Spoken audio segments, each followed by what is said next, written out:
Josh Green here for Tungsten Tales. Delighted to be joined by Scott Waits for the first time in quite a while. Scott, back on the PDC tour, coming through Q-School, notoriously one of the hardest tournaments in the world of darts, really. You must be delighted just to come through that. Yeah, hi Josh. Yeah, gosh, 2 years ago I said that I hope I never have to go through that again. And well, 2 years ago I left it to the last day to get through. This time, managed to get me a lot of points on the second day by getting the final, which helped a lot. And then it's weird because I think the standard of the Q-School this year has been the best standard I've ever seen. I mean, there were lads that you've never heard of, that you've never come across before, that were throwing 90 averages for fun. So the standard were bang up there. Yeah, I mean, you talk about not wanting to have to go through that again. What were the nerves like compared to a couple of years ago when you were there and fighting for the first time to get that tour card?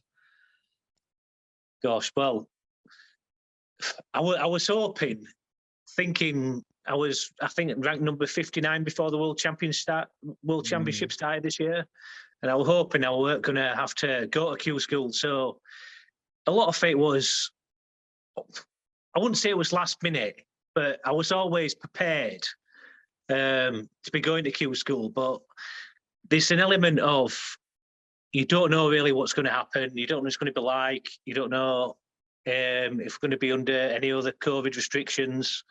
But all you've got to do is just try and prepare as well as you can do.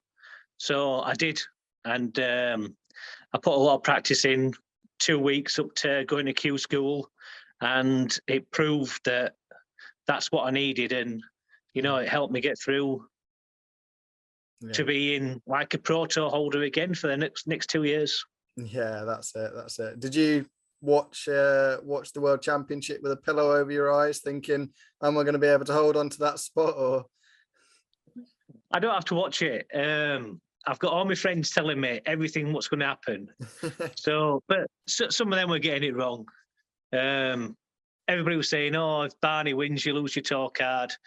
And to be honest, at that point, I just thought, you know what, I probably will be going back to Q-School. So just get ready for Q-School. I can't do anything about it at that point. You know, I did my best on the tour for the last 2 years, and obviously that wasn't good enough at the time. So hopefully the next 2 years, onwards and upwards now.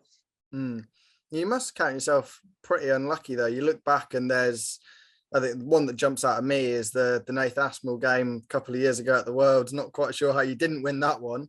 And even if you look back on the Pro, just a few extra grand on the Pro Tour, another win in the UK Open, and you wouldn't have had to go through that. You're a little bit unlucky not to just keep it and continue from where you were. Yeah. Darts is such a funny game. I mean, sometimes on the day, everything goes. That game against Nathan Aspinall, I can still see my last 3 darts at double 10. And God, you hope and pray. It's one of them games where if you could relive that moment, give me another 3 darts at double 10, and I don't think I'd miss again. But you know, it's gone now, that situation. You lost a game, and you just got to take it on the chin if things like that happen. 100%. You mentioned the standard at Q-School. It seems to rise every year, but what's it like walking into a room and you're looking around, you're seeing old faces that you've played on the Pro Tour, you're seeing names from the WDF, Challenge Tour players, and plenty of new faces as well, some that you may have never seen before, but they're going to go and average 90. There's so many quality players there now that you need to produce the same form you have on the Pro Tour just to get through that Q-School. Yeah, it's right. I mean, just have a look at the lads that lost the tour cards this year, and the amount that just didn't get a tour card for the next year, for the next 2 years. I mean, God, we sat with Peter Jakes for the first 3 days. He was averaging 92, 93, and he didn't get any points. I think Gary Stone were another one. I think he finished on something around about 92 average for the 4 days and didn't get a point. So if anybody says to you, Q-School's easy, I'd just say, you go and try and get through the first 3 days. Never mind then try and play the rest of everybody else for the last 4 days, because it's brutal. There's only one word, I think, just brutal, sums it up. Yeah. You mentioned the first 3 days there. Obviously, you didn't have to go through that this time, being a previous tour card holder. Do you think there is an advantage for the players in that sort of first set that maybe get their arm in and they're a little bit warmer than the players in the second stage? I don't know, because they've obviously been at that venue for at least 3 days. They've had 3 days playing darts, and then, you know, we're virtually going in fresh, if you like the saying. So I've done my practice at home. I've done my preparation work here. I just need to make sure I turn up on that day and prepare like I normally do, just to start the days off. Yeah. I think a lot of the people that qualify over the first 3 days, they'll have a lot of relief to make it to the final 4 days. But then a lot of them have got to step the game up again, because you can probably get through the first 3 days averaging between 80 and 90. And then unless you have a really good run, you're not going to get a tour card averaging less than 90 averages. Even though I probably didn't have on the final day and that. I'm not sure what your running average was for the few days, but we'll leave that for now. Just on the second day, obviously making it to the final, facing Darren Webster, you didn't play your best darts in the final, but just getting to that stage and you knew you'd got so many points on the board, was there an element of not relief, but a little bit of a safety net knowing you'd got all those points on the board? Yeah, definitely. It was always my plan to try and reach a final. And I know it sounds daft. Darren Webster in the final, don't get me wrong, he missed absolutely nothing. He is doubles. I think he was nearly perfect in his doubles. But he outplayed me completely, did Darren. But just to get the final, that's what I had my sights set on, because I thought maybe 6 points will probably get you a tour card. So obviously a final place were 5, and I thought he'd probably pick up 1 point on the 3 days if that's that's what I aimed for. And obviously, Mr. Burnett stuffed me up on first day, but then say he beat me because I missed too many darts at 38 on the first day in the second game, I think it was. But then I got my revenge on him on the second day. But then, you see, he had a good run on the first day after that. He was playing some fantastic darts as well. I mean, he's turned the clock back. I mean, he's always been a good player, as Richie, but he seemed to have gone off the scene a bit. And then he came back playing some superb darts. And, you know, I had a couple of cracking games with him. And that was just like the boost on the second day that I needed when I beat him after he beat me on the first day, just to, like, push towards the final stages of the day. Yeah.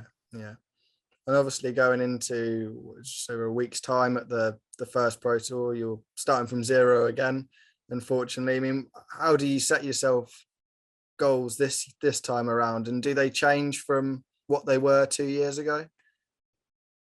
I think it's slightly different this time because we're coming out of COVID, or it seems like a lot of the restrictions are going to get dropped, and, you know, things are going back to normality. When you look at the dates on the tour now, most of them have gone back to weekends.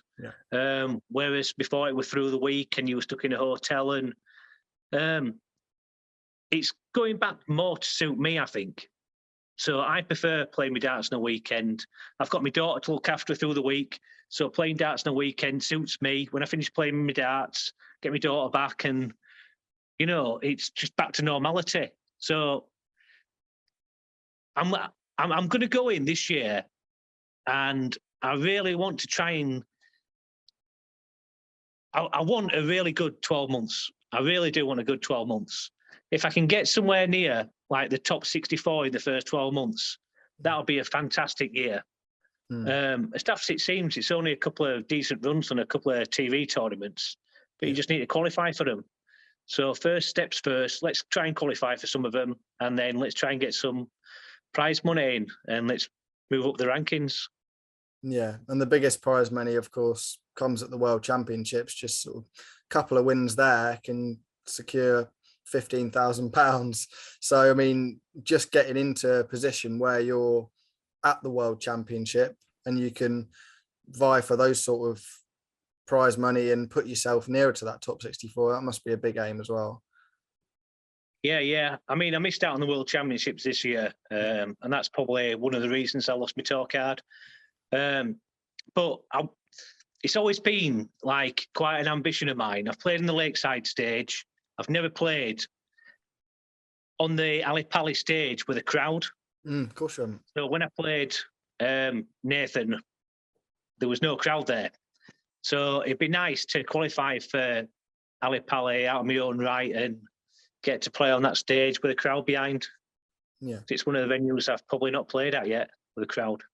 Those two games you played that year, both against Nathan and the first round against Matt Campbell, they were absolutely cracking games that I think would have really benefited from having a crowd. So I guess the goal for you is just to feel the same buzz of being on that stage and playing so well, but having people screaming and shouting behind you. Yeah, exactly. I tend to play better in front of a crowd. So, I mean, the game with Matt Campbell, when it went down to like a last leg decider, that was absolutely fantastic. I mean, to throw the darts in that last leg, like, I think we're 11, 12 darts, something. That was just unbelievable. And then, I don't know, I seem to just go off a little bit in games sometimes. I get a lead, and then I let my opponent catch me up instead of keeping the pressure on all the way to the end. And I think that showed a bit in the game with Nathan, but I don't know if the crowd's there. I don't know if he's going to lift his game. I don't know if I'd lift my game as well a little bit more. I mean, it'd be interesting to find out. I'd love a rematch with him anyway, put it that way. Something we can definitely look forward to, mate. Well, I appreciate your time this afternoon. Really appreciate it, mate. And we'll see you in a week or so's time at the first Pro Tour. Not far for you to travel this year, hopefully, as well. I'll tell you what, I can't ask for anything more. Barnsley, Wigan, I mean, it's brilliant for me. We either way, it's just an hour to Wigan, 40 minutes to Barnsley from my house. So I'm happy, mate, completely.